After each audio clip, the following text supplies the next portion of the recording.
Eh bien, bienvenue encore une fois sur la chaîne Moki Tennis. J'ai le plaisir et l'honneur de recevoir Frédéric Verdier, grand commentateur phare du tennis français et international. Donc, il devrait nous rejoindre dans quelques instants. On va pouvoir revenir un petit peu sur sa longue carrière, un petit peu, sa longue et grande carrière en tant que commentateur, son histoire et son amour pour le tennis. Lui, actuellement joueur de tennis même. Donc on va pouvoir échanger là-dessus, son amour un peu de la poésie et du tennis, son style de commentaire, et puis on va parler un petit peu actu tennis. Voilà, donc je vois que Frédéric nous a rejoint. Je crois que Frédéric m'a fait une demande vidéo. Est-ce que vous m'entendez, Frédéric? Oui, très bien. Et Eh ben écoutez, vous? très bien, très bien.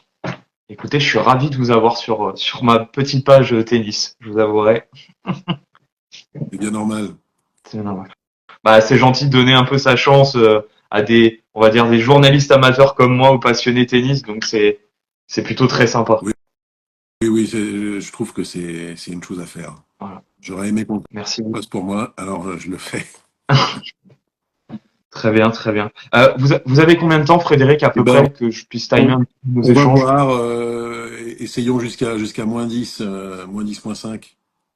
Ok, ça marche. Je regarde. Hop, c'est bon. Ok, donc 50 minutes à peu près. Très bien. Bah, écoutez, merci beaucoup. Moi, je trouvais très intéressant de vous avoir sur ma page parce que j'ai tendance plutôt l'habitude d'avoir des gens, des joueurs ou des joueuses de tennis du circuit secondaire, notamment surtout des joueuses du circuit féminin française. Et je trouvais intéressant d'avoir un commentateur qui a un autre regard, peut-être un peu plus en hauteur sur le tennis de manière générale. Je voulais revenir avec vous dans un premier temps un petit peu sur votre parcours qui est quand même assez incroyable et atypique. Bon, vous êtes de formation journaliste, vous me dites si je dis une bêtise, hein, évidemment.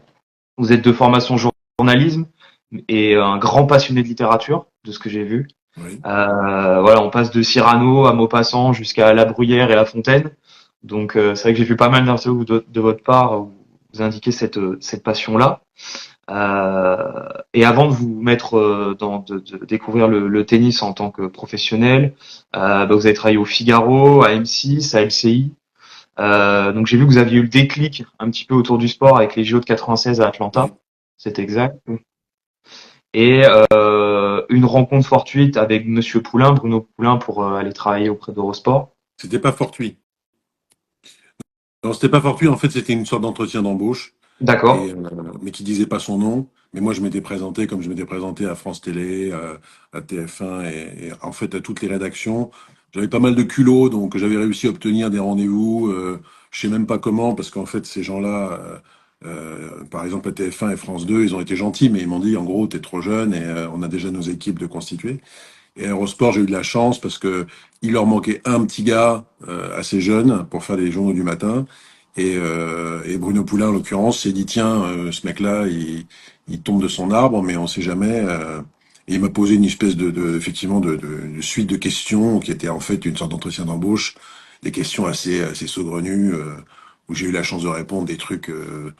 Ouais, on me demandait, par exemple, deux haltérophiles français, j'en connaissais deux. Donc j'en ai cité deux, et je les connaissais parce qu'ils avaient des noms à coucher dehors, ils s'appelaient Fombertas et Tournefier. Mais c'est un énorme coup de bol parce que normalement, je connaissais absolument pas l'haltérophilie. Et je connaissais pas plus ces deux mecs. S'ils s'étaient appelés, je sais pas moi, Dupont et Durand, je les aurais jamais retenus. Ouais. Alors que là, ces noms-là, ils étaient marrants, donc je les avais retenus parce que j'étais à l'époque comme ça, j'étais un peu voilà, à m'intéresser à des trucs futiles. Donc voilà, c'est parti comme ça. Et puis il y a eu une deuxième chance, c'est que derrière, il y a eu une vague de départ de journalistes beaucoup plus chevronnés que moi pour Canal+, parce que Eurosport était lié à Canal à l'époque. Et donc il y a eu pas mal de départs pour Canal. Et donc ils se sont dit, ben, ce mec-là qui vient d'arriver en pige, qui est pas, honnêtement, hein, c'est pas de la fausse modestie, j'étais loin d'être bon, j'étais même assez mauvais, mais j'étais assez enthousiaste, j'étais là, et ils se sont dit, bah, tiens, on va rajeunir un peu, puis on va le prendre en pige, mais plus régulièrement. Mais il est certain que vu mon niveau à l'époque, si il n'y avait pas eu de départ, on m'aurait dit, bah écoute, les JO c'était sympa, mais maintenant tu reprends ton bâton de pèlerin et puis tu nous laisses tranquille. Donc au début, Eurosport, l'aventure ne commence pas sur le tennis, c'est Ah oui, vraiment non, la non. pluralité des Non, sports. elle Comme commence sur Eurosport. les infos gênées, donc sur les JO et sur les sports olympiques, et très vite sur le foot, parce que moi, mon premier sport au départ, c'était le foot. Oui, d'accord. Euh, Et après, c'est les opportunités. On me propose les rallyes, je dis non parce que vraiment, je me sens pas légitime. Je sais à peine conduire. J'ai fait 500 kilomètres dans ma vie, donc il y a quand même des limites à l'imposture. Et après, on me propose l'équitation et je suis pas monté à cheval non plus, mais je me dis qu'avec du travail, et vu que ma famille est quand même pas mal a été en tout cas dans les bourrins, je me dis qu'avec du travail, ça peut peut-être marcher. Et en plus, ça fera plaisir à certains membres de ma famille, donc ça vaut le coup de bosser. Voilà. Mais le tennis a toujours été mon truc. Et le tennis, même en tant que pratiquant, c'était avant tout un truc de pratiquant. Moi, j'étais obsédé par le tennis dès l'âge de 10, 12 ans.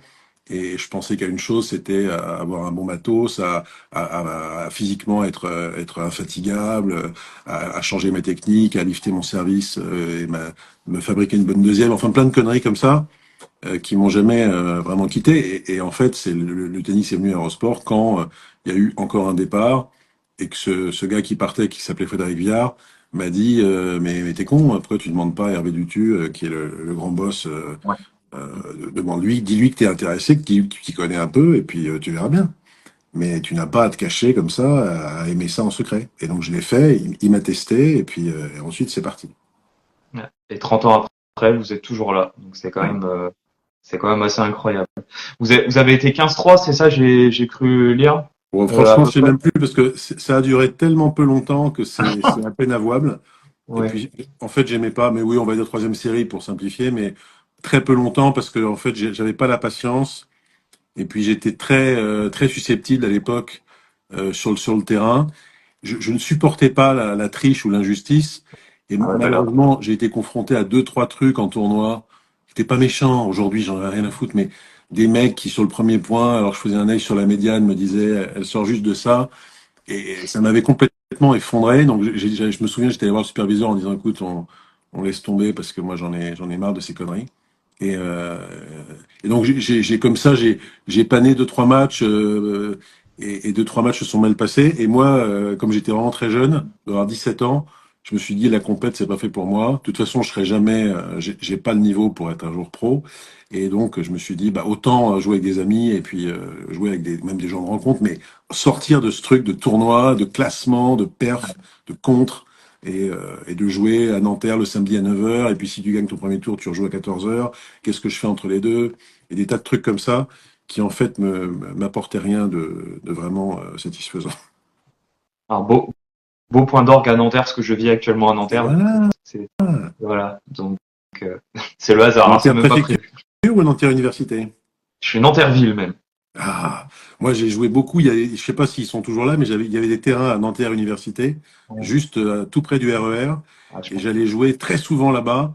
J'ai joué des 5 heures d'affilée sur ce terrain, c'était exceptionnel. À l'univers, du coup, c'était en contrebas de l'université, c'est ça, les Je sais terrains? Bah, plus, je sortais du RER Nanterre Université, et vraiment, on avait, je sais pas, on avait 50 mètres à faire dans mon souvenir, et on était sur les terrains. d'accord. Ah, Donc mais je tu les sais connais encore pas. plus. Bah, ils doivent toujours y être. C'était des terrains extérieurs? Oui, oui, oui, Ouais. c'était du ciment extérieur. Ok, bon, ça doit toujours y être. Ok. Bon, bah, bonjour en Nanterrien. Voilà. Là, ils sont pour cent Nanterre. Et du coup, question assez simple, c'est est-ce que pour être un bon commentateur de tennis, il faut forcément avoir déjà fait du tennis, selon vous? Honnêtement, j'ai envie de vous dire oui, mais j'ai un contre-exemple en tête. C'était un journaliste absolument extraordinaire de l'équipe qui s'appelle toujours Philippe Boin, qui, à ma connaissance, n'a même jamais tenu une raquette de tennis. En tout cas, D'accord.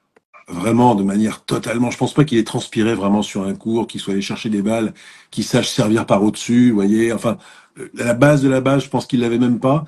Et il comprenait beaucoup mieux le tennis. Je l'ai vu en conférence de presse que certains joueurs qui étaient top 20, vous voyez. Donc après, il D'accord. faut être toujours très relatif. J'ai connu moi-même des joueurs qui ont été dans le top 10, hein, et qui en fait comprennent absolument rien au jeu. C'est pas parce qu'on sait faire 10 fois de suite un revers magnifique, slicé long de ligne, puis recouvert, puis à plat, et qu'on a gagné des grands matchs, mais évidemment que c'est fabuleux. Mais je veux dire, c'est pas forcément parce qu'on sait exécuter techniquement et que physiquement, etc., qu'on est capable, un, de vraiment comprendre le tennis, Et et de deux, retranscrire. euh, qu'on est capable aussi de transmettre cette passion-là. Parce qu'il y a quand même une idée de transmission, de partage. Si vous êtes tout seul dans votre tour d'ivoire, vous voyez, un garçon comme Pete Sampras, qui était un joueur évidemment hors norme, qui est fabuleux, euh, a toujours eu du mal à transmettre sa passion, à échanger, à partager, à aller vers les autres. C'est Jérémy Chardy qui me disait il y a très peu de temps, il y a quelques jours, il me disait, mais maintenant que je suis coach, je regarde énormément de matchs, et mon Dieu, qu'est-ce que j'ai mieux compris le tennis que quand j'étais joueur. Pourtant, il a été un super joueur, il a été top 25, quart de finaliste en Grand Chelem, et il me disait, mais que je suis bête de ne pas avoir voulu voir plus de matchs, parce que maintenant que j'en regarde, je me rends compte que je comprenais pas grand-chose en fait à la tactique, au tennis et au jeu des autres, tout simplement. Donc vous voyez, c'est toujours un peu, il faut se méfier des idées reçues, des étiquettes, parce que on peut servir poil à frire et puis avoir une technique médiocre et en fait comprendre très très bien le tennis, comme l'a prouvé par exemple ce journaliste Philippe Boin. Bah, le plus beau contre-exemple, c'est peut-être Justine Hénin, qui a eu une carrière incroyable et en termes de commentateur, c'est d'une Oui, pertinence folle. mais Enfin, c'est pas un contre-exemple parce que c'est la logique. c'est Je veux dire la logique, on est à chaque d'accord. fois, on se dit encore heureux que ces gens qu'on essaye, qui ont eu 10 ans de circuit et qui ont gagné en l'occurrence pour Hénin des grands chelems, Mm. encore heureux qu'ils soient capables de comprendre le tennis. Et puis, moi, Justine, j'étais pas inquiet parce que en plus d'avoir gagné 7 grands chelems, je savais très bien, vu son jeu, sa réflexion, son côté Ouais, pondéré et extrêmement réfléchi en conférence de presse, je me doutais que sur la connaissance du jeu, sur la tactique et sur ouais. le côté professionnel, c'était évident qu'elle allait assurer. La question était plutôt de savoir comment elle s'exprimerait, comment elle transmettrait, si elle serait pas trop centrée sur elle ou au contraire, elle serait pas trop ou trop modeste ou faisant semblant d'eux. Enfin bref, il y avait plein d'écueils et la plupart des écueils, elle les a passés avec maestria. Mm. Et du coup, comment on fait après 30 ans de commentateur tennis ou footballistique, hein, je sais que vous le faites encore sur l'équipe, si je dis pas de bêtises. Comment on fait encore pour avoir la passion surtout, pas la patience, la passion pour commenter le tennis, se renouveler, alors pas forcément dans le style, mais comment on fait pour continuer à garder, parce qu'il n'y a pas une certaine monotonie qui tombe. Non, parce que le commentaire, c'est un aspect de mon travail. Moi, à la base, Tout je à suis fait, journaliste. bien sûr. Je suis avant tout journaliste. Et dans le journalisme, notamment en télé, puisque moi, je fais essentiellement de la télé, vous avez plusieurs exercices, on va dire 5 ou 6. Euh, on peut pas prétendre être bon dans les 6 ou dans les 7. Euh, moi, je prends plaisir, disons, à faire du direct, donc à commenter des matchs, ou en tout cas à faire vivre, à faire des plateaux, c'est-à-dire être invité ou chroniqueur ou présentateur d'un truc, à faire des interviews. Voilà, c'est un troisième exercice. Et puis, sur les autres exercices, j'en ai peu fait depuis assez longtemps, que ça peut être les sujets news d'une minute, ça peut être des magazines un peu plus longs, ça peut être un reportage très très long. Ça, c'est pas mon domaine. L'édition aussi, être dans la coulisse, dans une salle de montage et puis tricoter un reportage, un sujet ou le travail d'un autre. Ça, c'est une chose ou à laquelle je suis plus tellement confronté. Mais vous voyez, ces trois trucs-là, interview, commentaire en direct, ou en tout cas faire vivre un événement, et émission de télé ou émission de radio, ça, c'est des choses qui sont quand même très variées et que je fais de manière alternative.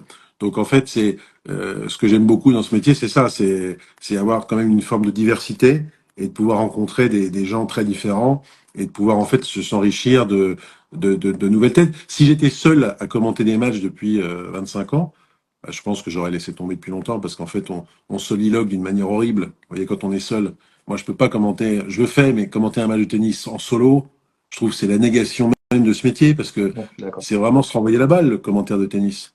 Même en Mm. foot d'ailleurs. Mais si vous êtes seul, bah, tout ce qui est légèreté, tout ce qui est un petit peu d'ironie ou d'humour, bah, disparaît parce que c'est quand même très dur d'essayer d'être un peu léger et drôle quand vous êtes seul, puisque vous n'avez pas de public. Si vous avez un plus un à côté de vous, bah, c'est un public, même si c'est quelqu'un de sinistre ou quelqu'un qui n'a pas votre humour, qui en a plus que vous, ou qui est au contraire qui se prend très au sérieux. Mais quoi qu'il en soit, il est là. Donc vous pouvez essayer de l'intéresser si vous le sentez un peu en dehors du match. Vous pouvez essayer de le charmer, de le faire rire. Bref, il incarne en fait, c'est votre premier public.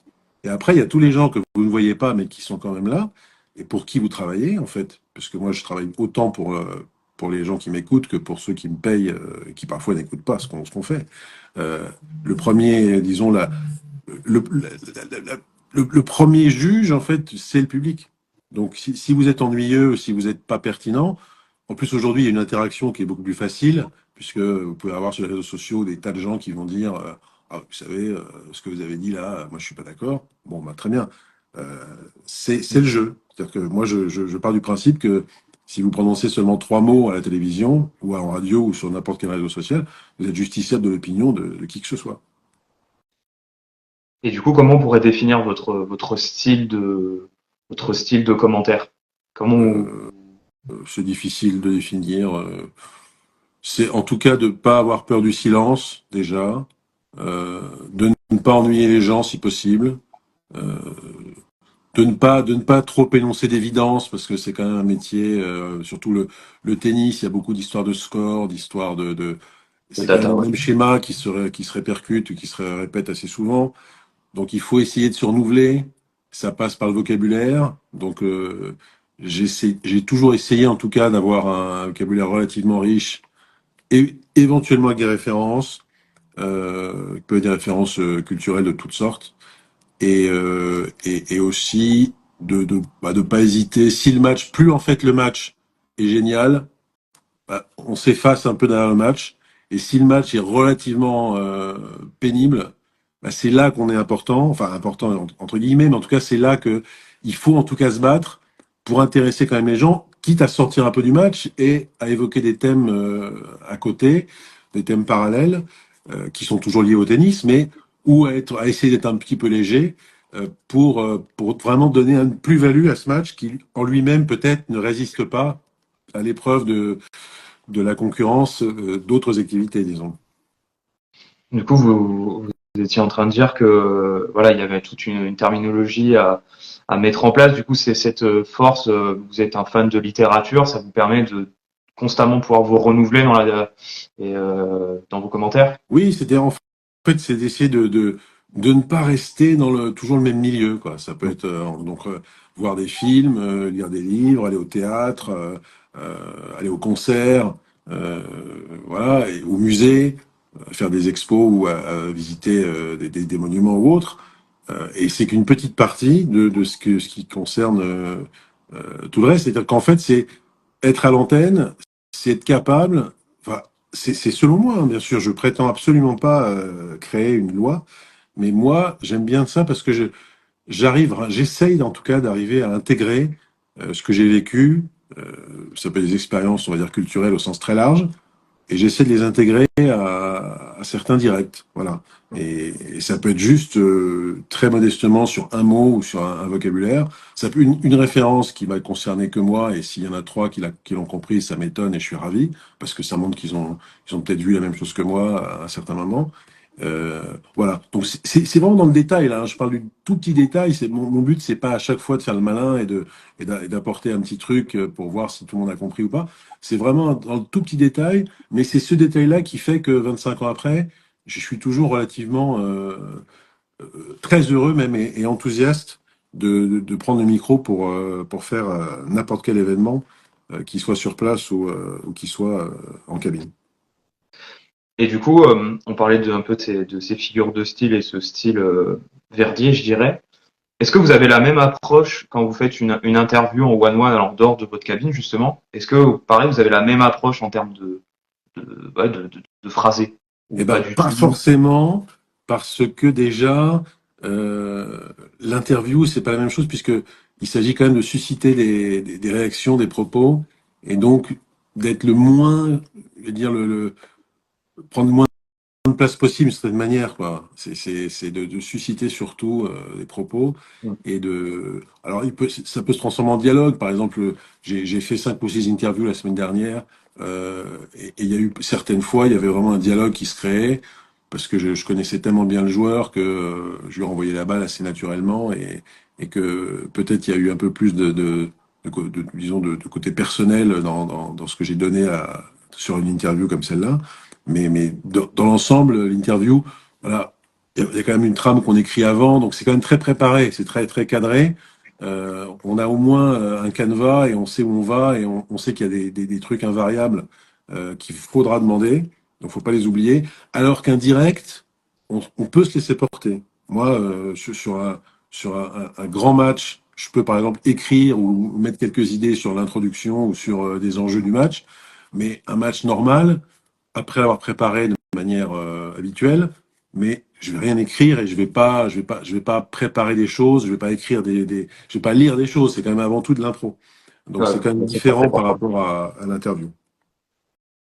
Ça marche. Là, le live Instagram est un peu un hybride entre une interview, mais je confirme aussi, j'ai mon petit canevas quand même pour pour essayer de suivre. Et justement, alors là, ce sera peut-être une différence entre commentateur et intervieweur, mais euh, ça, ça vous arrive, on le voit dans vos commentaires en match, c'est une question un peu plus générale. Est-ce qu'il faut un bon commentateur doit forcément être neutre et objectif dans ses Non, propos? je pense pas, parce qu'en plus, je pense que l'objectivité n'existe pas. C'est un leurre Ben, complet, puisque ça, je suis d'accord. vous pouvez être sincère, c'est déjà bien, bien beau si vous êtes sincère. Si vous n'êtes pas membre d'une espèce de chapelle, si vous n'avez pas des comptes à régler, des préjugés sur tel joueur, tel milieu, telle personne, tel pays, si c'est ça déjà, c'est bien beau. Mais vous êtes de toute façon pas objectif puisque vous êtes vous-même le fruit de votre lecture, de votre culture, de ce que vous savez, de votre milieu, de votre pays. Donc, vous ne pouvez pas prétendre à une objectivité. Puis, les gens n'ont pas envie d'entendre un robot, vous voyez. Non, Si, bien si sûr. je sais pas, je fais un match il y a quelques années, un an, je crois, j'avais fait le match entre Gaël Monfils et Sébastien Baez en session de nuit de Roland Garros. Après, une vidéo, Bah, avec Prime, oui, ouais. bah, si je suis, si quand Baez mène 4-0 dans le cinquième et que Gaël commence à revenir et commence à dire, ah là là, on est triste pour Baez, pourvu que Baez se tienne, ou que je sois très neutre en disant, ah mon fils revient, mais il est quand même encore très loin, mais que je mets pas d'enthousiasme et que je ne hurle pas quand il y a 5 partout et que Gaël va finalement gagner ce match, bah, j'ai plus qu'à aller me commander un cercueil, c'est lamentable. Et tant pis pour les 3% de gens qui vont se dire oh dis donc il était très pro mon fils sur la fin parce que oui c'est évident je suis très pro mon fils sur la fin et je pense que 95 ou 97% des gens qui sont derrière leur écran à ce moment-là sont comme moi donc vous voyez il y a aucune raison d'être objectif en tout cas ça c'est vraiment mon credo et je changerai jamais il faut accompagner l'événement il faut se mettre à la place des gens et ne pas toujours penser à une infime minorité qui va peut-être protester sous vos yeux sur les réseaux sociaux et dire oh là là je vous ai trouvé dur avec Baès. Eh ben tant pis, oui, tant pis. Si vous trouvez que j'ai été dur avec Baez, c'est pas grave. L'important c'est que Gaël, mon fils, nous ait fait rêver et nous ait transporté ce jour-là. Vous voyez, donc on peut jamais faire l'unanimité et il y aura toujours des gens pour ne pas être satisfaits. Mais globalement, je trouve que les gens sont très corrects et très pertinents. Et le public tennis, je trouve, a beaucoup progressé en termes de connaissance du jeu, de précision par rapport à il y a 15, 20 ans. Ah, vous trouvez? Euh, oui, il y a une moins grande tolérance à l'erreur, ça me dérange pas. Et à côté de ça, il y a une plus grande expertise de tout un chacun. Et je trouve qu'on est moins dans l'évidence à devoir rappeler ce que c'est qu'un lift, ce que c'est qu'un service slicé. Après, c'est dommage pour ceux qui arrivent, hein, les enfants de 10 ans ou autres, ou les gens qui découvrent le tennis à 20 ans, à 30 ans. Mais on le fait à l'usage, mais je trouve que c'est pas la peine systématiquement de rappeler des évidences qui était peut-être plus à rappeler il y a une époque plus lointaine. D'accord. Ouais, je reviendrai un petit peu sur ça, sur le tennis spectacle. Pour clôturer un peu la partie commentateur, intervieweur, quel conseil vous donneriez bah, à vous, Frédéric, par exemple, je ne sais pas à quel âge vous avez commencé du coup, j'ai pas regardé ça, mais quel conseil vous donneriez à un jeune débutant journaliste qui veut se lancer, voilà, qui n'ose pas trop se lancer dans ça, quel conseil vous donneriez? De ne pas écouter justement les conseils négatifs, de ne pas écouter ceux qui vous disent oh tu sais, je sais pas, je veux dire, la radio, ça a plus d'avenir, de dire ah tu sais la télé c'est complètement noyauté, t'as aucune chance de rentrer, ils t'attendent pas du tout, tu connais personne, de dire tel journal c'est pas possible, tel site t'as rien à faire. N'écoutez pas les gens qui sont toujours à douter de tout et qui vont vous décourager. Ils sont là pour ça, limite. Et on voit les vrais, ceux qui y croient, ceux qui en veulent, justement au fait qu'ils n'ont pas entendu, ou n'ont pas écouté les oiseaux de mauvais augure, et qu'ils y vont quand même. Et ben vous y allez quand même, vous frappez à la porte, on vous refuse, vous rentrez par la fenêtre, vous envoyez 2 mails, ils vous répondent pas, ben vous trouvez le WhatsApp du gars, vous êtes journaliste, donc tac tac, vous avez une astuce, hop, vous trouvez quelque chose. Vous voyez, c'est ça le truc, c'est être journaliste, c'est savoir se démerder, savoir aller chercher les trucs, quoi, des infos, des contacts, quelqu'un, montrer qu'on est dispo, se moquer complètement que c'est un jour férié, que ça fait 10 heures que vous êtes là, ou ça fait 12 heures. C'est pas grave, ouais, vous vous reposerez demain, quoi. Euh, donc, si vous êtes comme ça au début, sans compter son temps, enthousiaste et pas facile à déstabiliser, on vous dit, ah bah non, non, là c'est fermé, eh ben, vous passez par l'arrière, voilà, vous avez tout compris. Et vous aurez toujours une rédac, vous aurez toujours un site, vous aurez toujours quelqu'un qui dira, ah, ce mec-là, au moins, il en veut. Si après, vous n'avez vraiment aucun talent sur rien, bah, vous allez vous en rendre compte très vite. Et dans ce cas, vous allez changer de voie. Mais au moins, vous aurez pu essayer. C'est déjà énorme d'avoir la petite chance de tenter son truc, quoi, d'essayer. Ouais, il faut un peu de culot, je confirme, moi je démarre un petit peu avec ma chaîne, etc. Et c'est vrai que si on n'a pas un petit peu de culot, on n'y arrive pas. Faut savoir provoquer la chance un peu. Oui, oui, tout en étant toujours respectueux, etc. Il ne Tout à s'agit fait. pas d'emmerder les gens en permanence. Mais C'est sûr. oui, voilà, c'est un tout petit peu. Et puis, ça sert à rien de baisser la tête de manière penaud, comme ça, si on vous dit non une fois. Eh ben oui, oui, mais tout le monde a ses raisons, c'est ça le drame. Dans le monde, on a tous des bonnes raisons. Mais parfois, elles se télescopent avec une autre, donc on peut rien faire. Mais si vous insistez, si vous tombez sur le bon jour, si voilà, vous trouverez toujours un petit moyen pour passer, quoi. C'est ça. Ok, non, bah merci pour ces conseils. Je les prends aussi personnellement. C'est un peu pour d'autres, mais je les prends un peu aussi personnellement. Comme ça, au moins quelqu'un m'aura dit fonce Hum. et n'écoute pas les conseils négatifs. Je retiendrai ça surtout. Et je voudrais basculer un peu sur l'actu tennis. Alors je terminerai peut-être sur une toute dernière question sur le style de commentaire, mais ça rejoint un petit peu l'actu. Alors ma question sera peut-être, je vais mettre des guillemets débile, mais est-ce qu'on commente un match de tennis féminin pareil qu'un match de tennis masculin? Oui, moi je Oui, fais aucune différence. aucune Oui, différence. oui, aucune. Aucune. Je fais pas non plus de différence quand je fais un tournoi ITF ou un Challenger avec un grand chelem, Hmm. euh, puisque le fond du problème reste le même. Il y a toujours deux personnes, parfois quatre, qui veulent gagner à la fin. Elles sont là pour gagner. Elles sont pas là pour voilà. On n'est pas les exhibes, j'ai plus de mal parce qu'on ne sait pas ce qu'il y a derrière et on sait bien que c'est pas très grave. Voilà. Mais un match de compétition, ce qui est génial et ce qui intéresse tout le monde, c'est de savoir qui va gagner à la fin, tout bêtement. Donc, que ce soit encore une fois un tout petit niveau ou un très haut niveau, les joueurs sont à égalité au départ. S'il y a un énorme écart de niveau, ça va faire 6-0, 6-0. Et s'il y a un écart infime, bah, ça va se jouer sur 2 points à la fin. Mais dans tous les cas, moi, vous voyez, j'ai les mêmes armes quoi pour faire vivre le truc, quel que soit le niveau. Ok.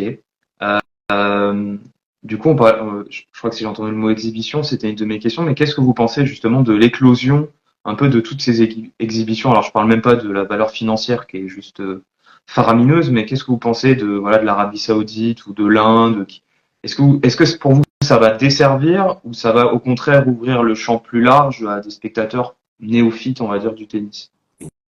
Bon, moi, je pense que il y en a toujours eu des exhibitions, il y en aura toujours. Vous savez, quand les joueurs vous disent ah, on joue trop, etc. Si vous leur enlevez 2 semaines de calendrier officiel de matchs, de tournois officiels, bah, ils vont rajouter deux, trois exhibes, des matchs par équipe, etc. Donc, mais il faut pas les prendre pour ce qu'elles sont pas les exhibes. Faut pas faire croire quand vous faites le Six King Slam en Arabie Saoudite, c'est une exhibe. Il y a l'équivalent de Sinner en gagnant cet exhibe-là, il a gagné, je crois, l'équivalent de 3 grands chelems. Donc ça C'est n'a vrai. oui, il a gagné 3 grands chelems en 3 jours. En Donc, 3 jours. en 3 matchs et 3 jours. Et puis 3 matchs, faut voir. Le match contre Medvedev était une parodie. Ça a fait 45 minutes. Medvedev était là, lui, juste pour gagner ses 600 000 balles. Mais ça ne me choque pas. En revanche, il faut pas qu'on nous fasse avaler ça comme étant une espèce de rendez-vous incroyable. Si ça fait marrer les gens qui payent ou les gens qui regardent, tant mieux. Pour moi, ça n'a pas d'intérêt. Enfin, je peux pas me baser sur. Déjà que la Lever Cup, j'ai du mal parce que ça reste une exhibe aussi pour moi. Et que quand on essaie de rentrer ça dans les matchs officiels, non, c'est pas un match officiel, c'est une exhibition. Gaël, mon fils, justement, dont je parlais tout à l'heure, lui, il a joué il y a un an comme une exhibe. Ça n'a pas plu à Auger Aliassime, qui lui a Ah, je me apparemment souviens ce joué que comme j'allais une dire. Ouais. tempête, de manière totalement excessive. Voilà. Bon. Donc, vous voyez, ils sont pas vraiment au diapason les uns et les autres. Donc, moi, les exhibes, je les mets à part. C'est pas quelque chose qui m'intéresse fondamentalement. Puis au milieu de ça, vous avez l'UTS. qui est plus, là, un peu exhibe, un peu compète. C'est une compétition, parce qu'on voit des gars qui se... D'abord, c'est des règles complètement C'est vrai que différentes. ça évolue. Et Enfin, voilà, puis des joueurs qui jouent le jeu, qui se donnent à fond. Donc, c'est encore autre chose. Pour moi, c'est autre chose. C'est un circuit à côté, mais qui peut pas vraiment être catalogué comme une exhibe. c'est vrai que ça a démarré pendant le Covid et c'était une façon pour les joueurs d'avoir un peu de prize money et de jouer tout simplement. Et c'est vrai qu'au fur et à mesure, on le voit dans les derniers mois, ils sont tous contents d'y aller parce que c'est drôle, mais en même temps, ils jouent le jeu. C'est vrai, c'est assez paradoxal, ouais. Et du coup, j'ai entendu le mot Sinner. On a on va dire nos grands fantastiques, notre Big Four là qui petit à petit s'en va.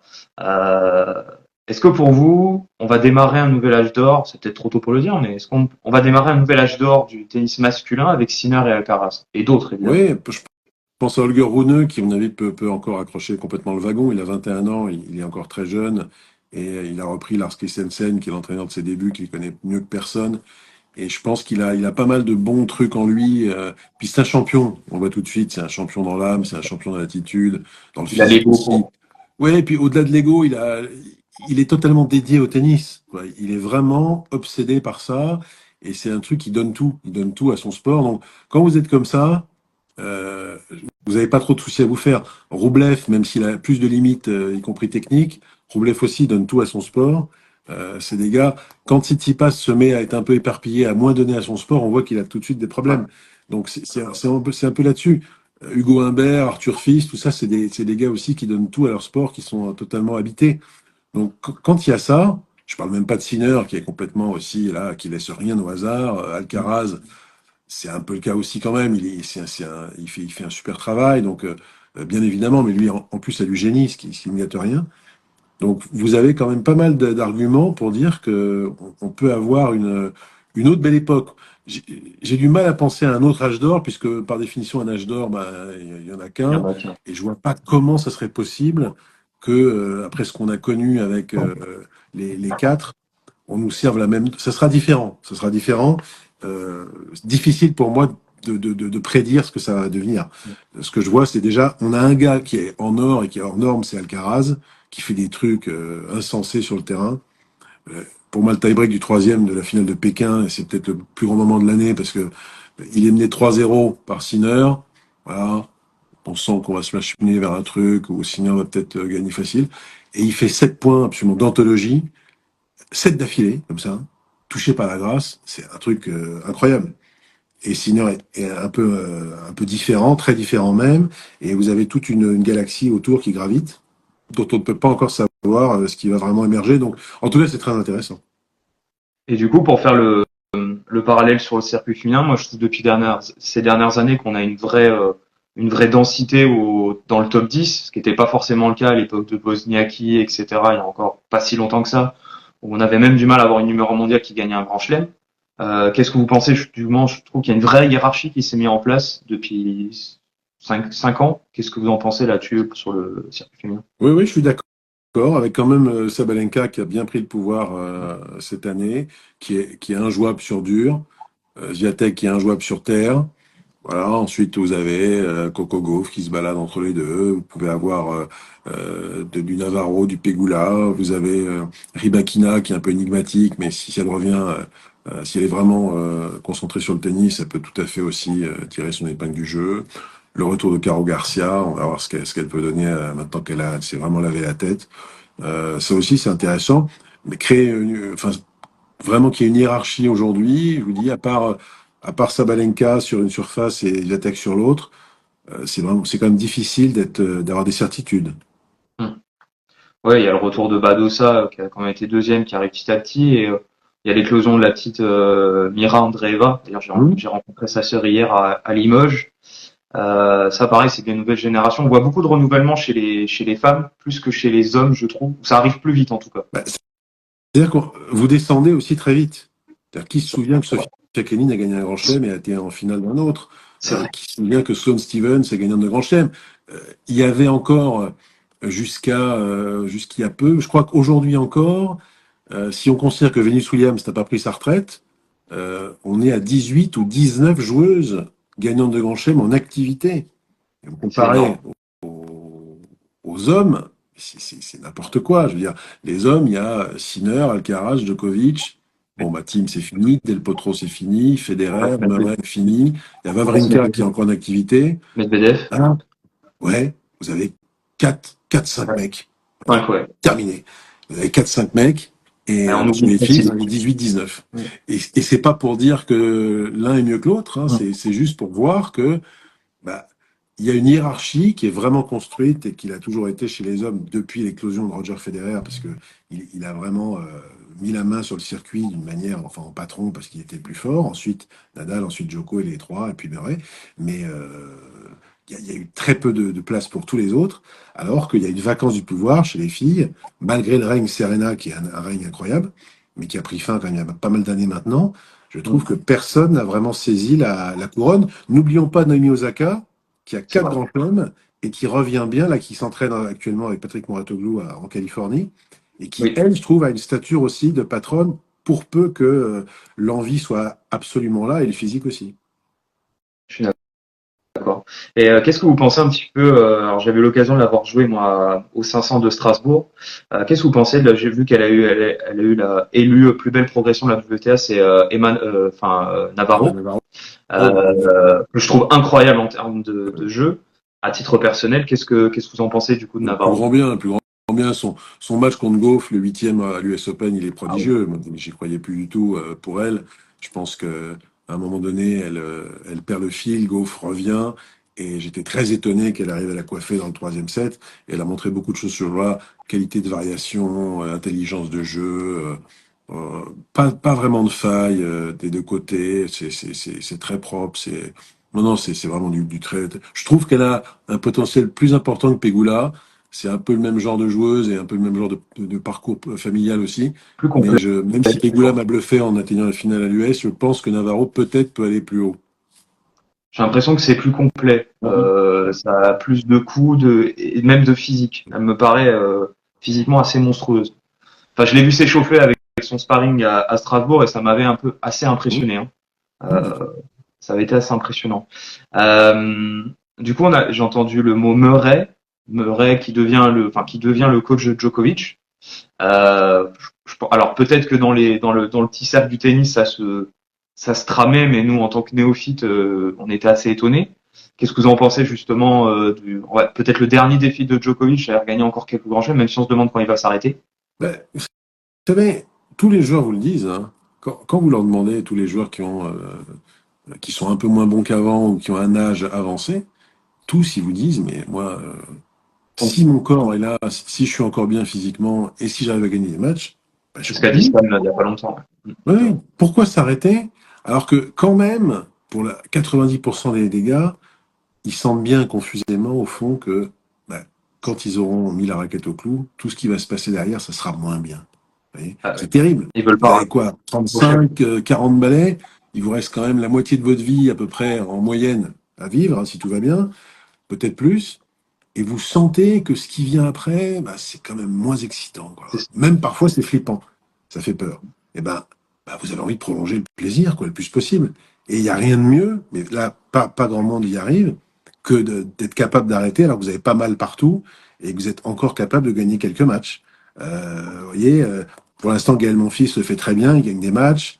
Stan Wawrinka, il gagne quand même des matchs. Richard Gasquet, ça devient dur, mais il gagne des matchs et c'est lui qui va décider. Djoko, visiblement, il va décider. Est-ce qu'il est même capable de gagner le 25e avec Murray en Australie, le tournoi où il a le plus réussi, c'est vrai. et d'arrêter là-dessus? Ce serait colossal, puisque ce serait l'un des premiers à réussir ça. Mais s'il le fait, il est monstrueux. Mais Federer n'a pas choisi sa date d'arrêt puisque c'est son corps qui a dit stop. Nadal, son corps a dit stop aussi. Murray, son corps a dit stop et sa hanche aussi. Donc c'est très dur d'être capable de dire soi-même, OK, je pourrais continuer. Je parle même pas de Thiem et Del Potro qui ont été martyrisés toute une énorme partie de leur carrière par leur corps. C'est très très fort d'être capable de dire, moi je peux encore continuer, mon corps est pas cabossé, mais je décide d'arrêter. Ça va, c'est bon. J'ai eu ma dose. Ça, c'est costaud. Ça c'est clair. Ouais. Ils ont une résilience incroyable. Et je reviens un peu sur le tennis français. On n'a jamais eu une densité aussi forte chez les garçons, même si ça fait quand même 5-10 ans qu'on place souvent 10 joueurs en moyenne dans le top 100. Là, je crois que c'était 13 cette année. Enfin, au plus haut, ça a été 13. Qu'est-ce qui nous manque? Alors, je sépare toujours tennis masculin et féminin français parce qu'on n'a pas les mêmes. Enfin, le suivant aussi le circuit comme vous, on n'a pas les mêmes espoirs derrière. Mais qu'est-ce qui nous manque justement? Alors, Humbert et Fils sont très proches du top Oui. 10. Qu'est-ce qui nous manque pour justement avoir ces top players, parce que c'est déjà des très très bons joueurs, parce que j'entends souvent, on critique souvent les Français, ils sont nuls. Non, ils sont incroyablement bons, mais ils sont pas exceptionnellement bons. Enfin, c'est mon point de vue en tout cas. Qu'est-ce qui nous manque pour atteindre ce petit truc en plus, selon vous? La structure, l'ambition. Il est probable que Wawrinka, s'il avait été français, n'aurait peut-être pas gagné le Grand Chelem. Je l'ai compris récemment, mais en fait, en réfléchissant bien, à demander un peu à ceux qui ont vu émerger Wawrinka en Suisse, il est dans l'ombre de Federer, il est dans l'ombre tout le temps, et il voit bien qu'il est totalement invisibilisé. Et à un moment donné, il se dit, mais ça me va pas, ça. Ça me va pas. Tout ça m'emmerde. J'en ai marre. Moi aussi, je bosse. J'en ai marre d'être, ok, le gars est un génie. C'est peut-être le plus bon joueur de tous les temps. Mais il y a bien la place quand même pour que je m'en fasse un ou deux, quoi. Et donc, il se met à passer à la deuxième étape. Il prend Magnus Norman. Il commence à bosser beaucoup plus, beaucoup mieux. Et voilà, il décide d'y aller franco, en se disant, moi, ce que je veux, c'est pas le tout de se dire ou de déclarer, oui, je veux gagner un grand chelem. C'est vraiment d'en être convaincu soi-même et de passer un pacte avec tout son staff, avec tout son entourage, pour dire, on y va. Il y a des joueurs français qui m'ont confié que même dans leur entourage, quand ils sont jeunes, comme il y a une espèce de culture de l'humilité, ou en tout cas du refus complet du boulard, parce que l'un des premiers, une des premières critiques qu'on peut faire dans la société française aujourd'hui, et qu'on peut tout de suite envoyer, c'est dès que quelqu'un semble un peu vaniteux ou semble assez sûr Alors, de on n'aime lui, pas les ambitieux. on dit, C'est clair. au-delà de ça, on n'aime pas, et on a raison, les gens qui se vantent, voilà, qui flexent, comme on dit aujourd'hui, des gens qui sont là tout le temps à la ramener. Mais c'est un peu obligatoire quand même quand vous êtes sportif de haut niveau. Mais après, il y a une manière de le faire. C'est-à-dire que vous pouvez être comme les frères Lebrun, à être plutôt humble et en gros avoir des objectifs, mais que vous gardez pour vous. Mais eux, on a l'impression qu'en tout cas, ils ont décidé quand même d'aller au bout du truc. Léon Marchand, c'est pareil. On sent bien que très vite, quand il prend cet entraîneur américain qui avait eu Michael Phelps et qui décide en 2021 de s'exiler aux États-Unis, c'est pas pour juste être champion d'Europe en petit bain, c'est pour gagner l'or olympique. Et donc il le fait. Mais on le connaît pas en France en 21, 22, Léon Marchand, quasiment pas, à part le milieu. Donc ça, c'est voilà, c'est des trucs qui sont faits profonds. Mais si vous dites juste qu'un jour avant Wimbledon, parce que vous êtes un assez bon joueur de gazon, moi cette année je veux gagner Wimbledon, comme l'a fait Sébastien Corda, ça n'a pas de sens. Parce qu'en fait, vous vous mentez à vous-même. Vous savez très bien que vous n'avez pas ni le niveau, ni les résultats, ni même le travail entrepris pour gagner un gros titre. Donc, il y a eu en France parfois des entourages un peu limitants qui ont tendance à dire aux gars qui vous dit à 16 ans ou à 18 ans, vous savez, moi, j'ai envie de gagner un grand chelem. Eh ben, l'entraîneur ou le père ou le frère va dire, oh, t'es gentil, hein. Rentre déjà dans le top 100, ça sera pas mal, et après on verra. Et quand le gars, en fait, est en finale de Grand Chelem ou en demi-finale, bah, c'est tellement énorme pour tout l'entourage qu'on se dit, tu sais, c'est déjà pas mal hein, ce que tu as fait. Et il faut vraiment être fait d'un bois très particulier pour dire, non, non, les gars, vous avez pas compris. Moi, je veux aller au bout, moi. Ce qui m'intéresse, c'est de gagner. C'est pas juste, ah, c'est fabuleux, dernier carré, tu rencontres quand même machin qui est super fort. Tu sais, quoi qu'il arrive, tu as déjà réussi ton tournoi. Ça, c'est des pensées qui sont limitantes et qui sont peut-être une des raisons pour lesquelles on n'arrive pas, en tennis, en France, à se donner les moyens d'aller chercher un grand chelem. Je ne dis pas à gagner, mais en tout cas se donner les moyens d'aller en chercher un.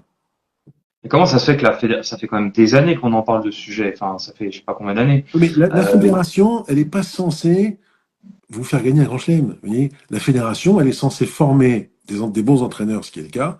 Elle est censée aussi amener, détecter des bons jeunes, réussir la formation et avoir cette espèce de profondeur de réservoir qu'on a, c'est-à-dire que dans les 230, ce qui est environ la barre des qualifs en grand chelem, c'est si vous ça. êtes 230 mondial, vous rentrez en qualif, et ben, vous avez une kyrielle de joueurs français de toutes sortes, de tous âges, de tous horizons. Et dans le top 100, qui est un autre marqueur important, aujourd'hui, vous avez 13 Français, alors qu'il y a encore 2 ans, quand Arthur Hinderknecht finit 2022 numéro 1 français, il y a peut-être 5 ou 6 mecs qui sont dans le top 100, vous voyez. Donc, ça a quand même progressé énormément, mais le rôle de la Fédé, normalement, il s'arrête là. Après, vous êtes censé prendre en main votre projet personnel et dire, moi, les gars, c'est fini, quoi. Je suis top 100, maintenant, je veux rentrer dans les 20, dans les 10. Si vous commencez à... Il y a aussi une culture comment dire, un peu de l'assistanat. C'est-à-dire que vous Ouais. avez une Fédé tellement riche, tellement puissante, que la solution reste de facilité, ou en tout cas la tentation, c'est d'aller demander à la Fédé un entraîneur. Après, est-ce qu'il vous correspond? Est-ce que vous êtes totalement content de cet entraîneur-là? Pas forcément, mais attends, il est gratuit. Alors que ce qu'a fait Sinner, aller chercher Darren Cahill, par exemple, en plus de Vagnozzi, Darren Cahill qui coûte 30 000 euros par semaine environ, bah, c'est un investissement. Et là, le gars Sinner, quand il décide ça, Cahill aussi lui dit, qu'est-ce que tu veux, mon gars? Et Sinner dit, moi, je veux gagner, je veux être numéro 1. Et donc Cahill lui dit, bah, le menu, ça va être ça. Et puis le tarif, c'est ça.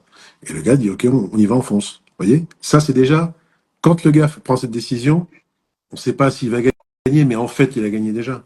Parce que même si il se blesse ou qu'il n'a pas de bol, qu'il rate 2-3 grands chelems, parce qu'il perd en 5-7 ou que sais-je, sur le long terme, il va gagner. Parce qu'il a mis en place les structures pour gagner. Il ne peut pas y avoir de mauvaises surprises. Mais est-ce Donc, qu'on a des Français et des Françaises qui ont cette mentalité-là oui, que vous décrivez? peut-être, Il y en oui, a oui, oui. vraiment. Humbert, Fils, Pecci, tout ça, c'est des gars qui ont des esprits de champion parce que je les sens vraiment mus par une ambition.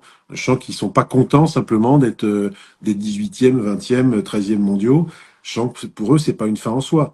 Après, il y a un moment, j'espère que ce moment-là, ils le connaîtront jamais, mais il y a des joueurs qui vous expliquent qu'il y a un moment où ça clique et vous sentez que, tiens, le rêve de votre enfance, là, le fait de gagner un grand chelem, ou d'être dans les 10 ou d'être truc, tiens, bah, le train est passé, je sens que ce ne sera pas pour moi. Et ben, tant que vous n'avez pas cette conviction qui vous a quitté, bah, vous avez toutes les raisons de rêver, donc, et vous donnez les moyens de rêver surtout. Oui, surtout qu'on a quand même, en plus, on a des bons entraîneurs français. Il y en a quand même pas mal qui réussissent avec des joueurs étrangers. Je pense à Dorian Desclois ou Chouchoukian qui ont coaché Azarenka pendant longtemps. Bon, Patrick Mouratoglou. En plus, on a des bons coachs en France. Sam C'est ça qui Sumik, Sam Sumik qui a Oui, Sam entraîné Sumik Muguruza, avec qui a donné Muguruza, deux grands notamment. chelems à Azarenka, hein, c'est avec lui qu'elle remporte ces 2 Open d'Australie.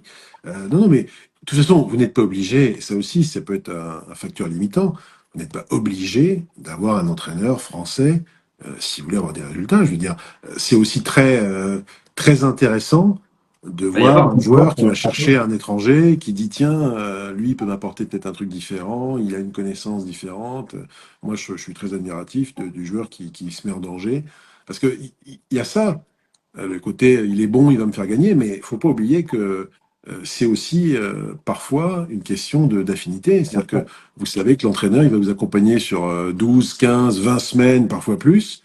Il faut se le taper, quoi. Si le mec est chiant, euh, on peut pas tout le temps le slalomer et puis le ghoster pour au petit déjeuner, au déjeuner, au dîner. Donc vous le tapez quand même toute la journée. Vous avez intérêt à bien vous entendre, à parler si possible la même langue. Et ça aussi, c'est un problème. Si vous avez un mec qui est, je sais pas quoi, qui est anglophone et vous parlez un anglais rudimentaire, bah, c'est emmerdant. Voilà. Ça fait partie des facteurs qui sont pas toujours connus. Ou un type qui a aucun humour alors que vous adorez vous marrer. Je sais pas, un type qui est un très gros fumeur et vous détestez la clope. Plein de choses, de trucs comme ça. Lui, il est très lève-tôt. Il demande des entraînements à 7 heures. Vous êtes vraiment pas du matin. Vous dites que vous implorez 9 heures. Allez, et il y a des interrogations là-dessus ou des désaccords. Voilà, il y a plein de trucs comme ça qui font que c'est un tout, quoi. C'est pour ça que parfois, il y a des joueurs, on peut pas leur jeter la pierre, qui préfèrent des entraîneurs un peu copains, qui sont pas forcément des énormes pointures tactiques, qui sont pas non plus des mecs qui ont une carrière à très haut niveau, mais qui sont dispo, qui sont sympas, qui vont vous faire les résas d'avion, qui vont réserver vos cours, vos practices, etc. Et qui seront surtout là pour te dire, allez, vas-y, mec, t'y crois, t'es fort, des trucs très simples, voire simplistes. Et vous dites, bon, sur le tennis, je connais, je sais comment je joue, je sais comment joue l'adversaire. Parfois, des joueurs qui vont vous dire, moi, l'adversaire, je m'en fous, moi, ce qui compte, c'est mes sensations et mon jeu. Bon, tout ça peut s'entendre. Donc, vous voyez, il y a plein de critères pour choisir un bon entraîneur. Il faut avant tout se connaître soi-même et savoir ce qui est bon pour vous. Du coup, comment on pourrait définir la relation entre Gilles Servara et Danil? Parce qu'ils se connaissent depuis tout jeune. Est-ce qu'ils ont toujours, enfin, vous les connaissez peut-être, beaucoup plus que moi d'ailleurs. Comment on pourrait définir leur relation? Parce que- Difficile parce que c'est un truc très intime. C'est visiblement ils se comprennent, ils se connaissent très bien. Il y a Gilles Simon qui est dans le paddock maintenant, qui est arrivé.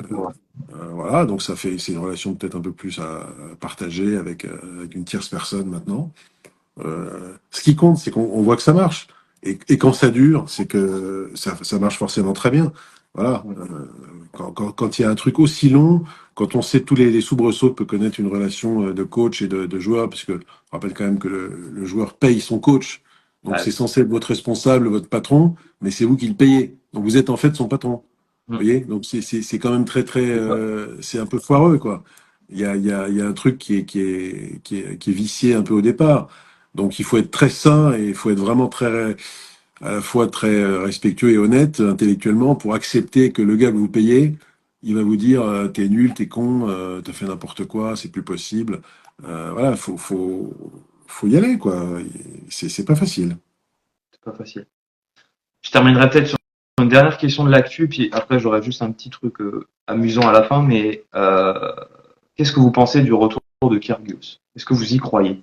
Moyennement, je trouve qu'il, j'ai pas trop aimé ses déclarations. Je trouve que le tennis Moi a non vraiment plus. besoin d'un Kyrgios. Ça me ferait vraiment plaisir qu'il arrive à gagner des matchs. Mais le côté, je vais fermer plein de bouches, vous allez voir, je vais gagner un grand chelem. Mais arrête, pour l'instant, reviens sur le circuit, gagne des matchs à Brisbane, à Adelaide, ce que tu veux, peut-être en Australie, à Melbourne, mais ne va pas claironner alors que ça fait 1 an et demi que t'as pas touché une raquette quasiment et que t'as pas gagné un match en compète, peut-être 2 ans, je sais même plus. Tu vois, je trouve qu'il y a beaucoup, puis malheureusement, il est passé de l'autre côté, c'est-à-dire qu'il a bien vu qu'il avait du talent comme consultant, il pouvait piailler à la télé et raconter des trucs en mettant vraiment des grosses bottes d'égoutier, là, en faisant plein d'éclaboussures partout, que ça faisait plutôt marrer et que ça lui coûtait pas beaucoup en termes d'efforts. Donc là, il va faire une préparation, j'espère, le plus sérieuse possible. Il va commencer à revenir sur le circuit. Je pense pas qu'il aurait perdu son service, mais tout le reste. Est-ce que ça va être si facile que ça? Je sais pas. Mais j'ai quand même un gros doute, moi. Ouais, moi aussi. J'ai l'impression qu'il a pris beaucoup de poids aussi d'ailleurs. Des photos que j'ai vues, ça va pas être simple. Je finirai peut-être sur un dernier joueur, parce que sinon je vais me faire engueuler par ma petite communauté. Nicolas Maheu a déclaré que Zizou Bergs, là, le joueur belge, pouvait être un top player, top 20, top 10. Votre avis sur Zizou? Bah, il a un jeu très intéressant, oui. Très intéressant. J'aime bien. Après, savoir ce qu'il peut devenir, top 10 ou quoi, ça, Un peu tôt. aucune idée, quoi. Est-ce qu'on le reverra dans 10 ans, cachetonné dans un challenger en Corrèze ou en ITF ou ailleurs? Ça, l'avenir nous le dira, quoi. Peut très bien, peut très bien jouer à 10 000, un 10 000 $ à Tulle. J'en sais rien. Ah, bon. Décidément, on a les mêmes départements en commun, Frédéric. Ça devient très étonnant. Pourquoi? Mes parents vivent en Corrèze, donc ça devient très très drôle à Ah, force. mais le berceau de ma famille est en Corrèze. Ah bon? Mais oui, moi, mon arrière-grand-père était juge de paix dans le village de Corrèze. Corrèze en Corrèze. Corrèze, Côté à de, côté de pour le coup. ouais, Ah, entre Mérignac et Tulle.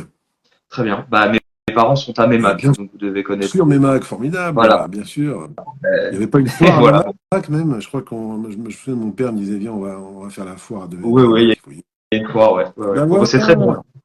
Voilà. Quelques éléments en commun.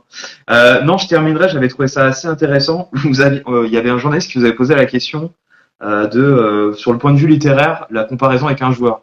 Donc Kyrgios, vous avez dit Rastignac, Nadal, Minotaur, parce que je trouve ça assez énorme, ou McEnroe, Falstaff. Et du coup, Ouais. j'ai envie de prolonger la question pour Sinner, Alcaraz, Sabalenka et Swiatek. Si vous aviez une comparaison littéraire, enfin un personnage littéraire du coup. Swiatek, je vois bien Eugénie Grandet. Euh, Sabalenka, euh, peut-être Bridget Jones pour le côté exubérante. Euh, Bridget Jones. Ah, je m'y attendais pas là. vous m'avez dit quoi les deux autres? Et puis Sinner et Alcaraz. Sinner, ça pourrait être, un Scapin, tiens, pourquoi pas. Ouais, pourquoi pas Scapin. Scapin. Ou oui, je vois bien en plus en costume d'époque. Je trouve que ça costume.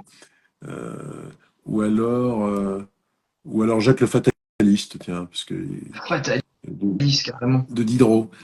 Oui, éventuellement ça, mais c'est vraiment un brûle-pourpoint. Et Alcaraz, je vois bien le hussard sur le toit, tiens, de Giono. D'accord. Ok. Côté impétueux. Par- pardon? Pour son côté impétueux. Impétueux. D'accord. Est-ce qu'il y a des personnes qui ont des questions très rapidement? Parce que je pense que Frédéric, je vois qu'il est 13 heures. Je ne vais pas vous mettre en retard. S'il y en a qui ont des questions supplémentaires, moi j'en ai posé beaucoup. Euh, Ah si, peut-être une question, mais alors très très croisée. Pour ou contre classement protégé? Alors ça fait longtemps que ça existe, hein. Non, non, Mais je sais que des fois il y a des débats là-dessus en je suis disant, pour. pardon, Pour. je Non, vous ai non, coupé. je suis pour. J'aurais voulu vous répondre très clairement. Moi, je suis pour.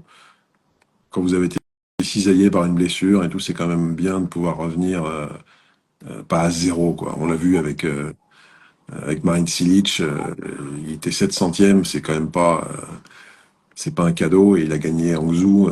C'est vrai. Puis il y en a d'autres qui ont un classement protégé beaucoup plus élevé, mais c'est pas, voilà, c'est pour quelques tournois et ça permet quand même d'éviter le pire. D'accord. Mais je vais profiter d'une dernière question. J'en abuse un peu. Il y a un joueur que j'adore, mais qui n'arrive pas à casser son plafond de verre, je trouve, c'est Zverev. C'est-à-dire qu'il se donne vraiment les moyens d'atteindre la place de numéro un. Il l'a revendiqué. Mais j'ai l'impression qu'à chaque fois qu'il a l'occasion de passer le step suivant, il n'y arrive pas. Hum. Et Oui, qu'est-ce que vous en pensez là-dessus? Alors, il a toujours la même structure depuis des années, oui. avec son frère et son père.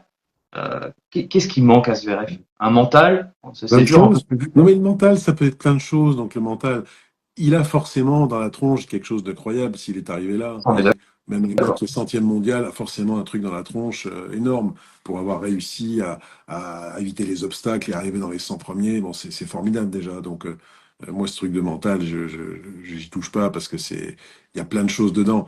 Mais ce que je vois, c'est qu'effectivement, je trouve ça curieux pour le moins qu'il n'y ait jamais eu personne qui ait pu vraiment s'immiscer dans la relation entre le père, le frère et Alex. C'est pas bon, c'est pas positif, quoi. Puis on voit bien, il y a pas il y a pas vraiment de nouveauté. Quand Lendl laisse tomber, quand Ferrero laisse tomber, ça vous dit des choses quand C'est même vrai. sur le gars et sur la structure. On voit bien vous n'êtes pas les bienvenus, vous pouvez pas rentrer, même avec votre palmarès de coach ou de joueur, vous n'êtes pas le bienvenu. Donc, moi, ça me laisse un peu songeur. Comme il a des manières très suspectes de lâcher l'affaire sur les gros matchs et de se laisser dominer et de rater et de retomber dans ses travers au service et en coup droit et à la volée. Je trouve que son absence de main est quand Ah, même la télé, ouais, terrible, ouais, c'est vrai. terrible. Même s'il travaille, on fera jamais, ça sera jamais un cheval de course au filet. Donc voilà, pour toutes ces raisons, moi je demande à voir. Je trouve que ces 3 défaites contre Fritz cette année, en fait, prouvent qu'il n'y a rien tellement de nouveau sous le soleil. C'est Mm. juste un gars qui sait gagner des matchs. Il est tellement bien préparé physiquement qu'il peut gagner 80 matchs dans la saison comme cette année. Donc, en termes de calcul, en termes de points, il sera toujours, dans les mauvaises années, il sera septième. Dans les bonnes, il sera deuxième ou troisième. Mais au fond, en fait, on s'en fout. En tout cas, lui, je pense qu'il s'en fout, il veut gagner un grand chelem. Mais sauf énorme concours de circonstances, je pense qu'il n'y arrivera pas. Et les 3 matchs contre Fritz, Masters, US et Wimbledon, face à un gars qui n'a pas plus, au départ, je trouve, de qualité incroyablement supérieure à Zverev, bah, je trouve que Fritz, là-dedans, il a plus. Et si vous me dites que Fritz va gagner un grand chelem, bah, je serais un peu surpris, mais pas outre mesure, je vous crois. Si vous me dites Zverev va gagner un grand chelem cette année, je vous dis, bah, s'il a des concours de circonstances, blessure de Sinner, absence d'Alcaraz ou que sais-je, ou un gars qui se fait dégommer dans le tableau avant lui, mais à la régulière, taper des gens qui sont vraiment cortiqués pour l'embêter, je, j'ai du mal. Je trouve que ça fait trop longtemps que c'est ancré en lui, ça, ce complexe et ces manques-là. Voilà. Ah non, je suis entièrement d'accord avec vous là-dessus. Malheureusement, je pense qu'il n'y arrivera pas. Ah, mais sauf avec des si, voilà. on remet Paris en bouteille. Je finirai sur une dernière peut-être question de Simon, parce que c'est la seule qui a été posée. Quel est le match le plus fou ou inoubliable que vous avez commenté? Mmh. Bah, la finale de l'Open Australie 2017, je dirais, entre Federer et Nadal, parce que c'est un film que j'ai cru avoir vu déjà plein de fois, où en Et gros Nadal c'est un finit gros par gagner. match, et Nadal finit par gagner. Il a le C'est break ça. dans le cinquième, donc là, quand il break, et quand il est pas loin de se détacher définitivement, je suis vraiment convaincu que de toute façon il va gagner, quel que soit le scénario, et je suis pas du tout à me lamenter, mais je crois le truc écrit, quoi, vous voyez. Hum. Et cette fois-là, je me suis bien planté, et surtout, je vois que je me plante, mais en 10 minutes. Alors heureusement, j'ai rien dit à l'antenne de définitif, mais au fond de moi, je me disais, ça c'est dingue quand même. Et quand Federer gagne, et je crois qu'il fait les 3 derniers jeux de la finale en 10 minutes, il avait fait le même coup à Wawrinka en demi, d'ailleurs, juste avant, et quand il se met à gagner, là, et à finir le match, au fond de moi, je me disais, mais c'est dingue, quoi, parce que j'ai tellement pas vu venir ce truc-là. Et comme il y avait un niveau de tennis et d'intensité pendant 5-7 qui était en plus phénoménal, finale de Grand Chelem, il y avait tout. Puis il revenait de l'enfer, il revenait de très loin physiquement, on pensait qu'il gagnerait plus jamais rien. Début 2017, ça fait 5 ans quasiment qu'il n'a rien gagné, 5 ou Hum. 4 ans.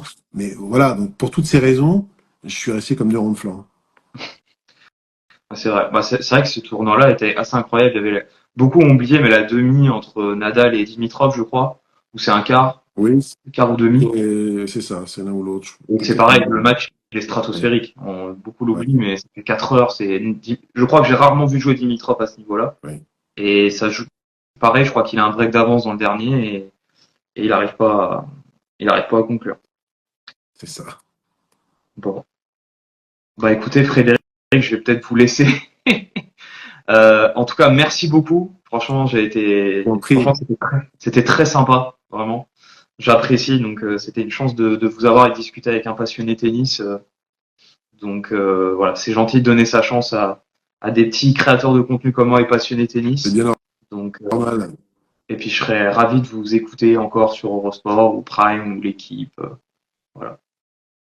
Et puis, peut-être un jour, on se croisera peut-être. Alors, en Corrèze ou à Paris, je ne sais Oui, pas. oui, oui. Avec Voilà. plaisir.